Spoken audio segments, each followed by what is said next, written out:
কি করবি এখন? আজকে যদি সাকিব না থাকতো কি হইতো তোর? কি হতো? তুই আমার থেকে ভালো মীরাকে চিনিস না। এই জন্য তো চিনতে চাইছিলাম, কিন্তু তোর বান্ধবী তো চিনতে দিল না। এখন ওর বিষয়ে কি করা যায় বলতো?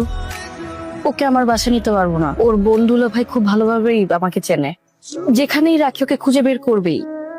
আমার বাড়িতে নিয়ে যাই, ওখানে আমার পুরো ফ্যামিলি থাকে, তো তুমি সেফ।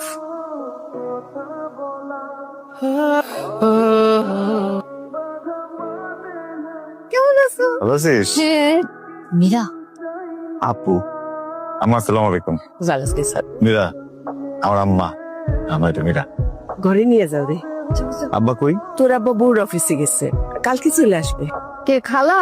বললো সাকিব না বিয়ে করেছে, তারপরে কিছু তো সাকিব ভাই বন্ধু ঢাকা থেকে আসছে। সে বললো আরে না, কিসে মানুষের কথা। মা শুনছো নাকি সাকিব ভাই নাকি বিয়ে করছে, তার বউ দেখতে আসছে। ওর বন্ধু আসছে ঢাকা থেকে, বেড়াইতে আসছে। পাড়ার মানুষ বললো যে সাকিব কিন্তু বিয়ে করছে, তার দেখতেছে ঘুমাইতেছে এখন। ঘুমায় পড়া এসে দেখে দেও।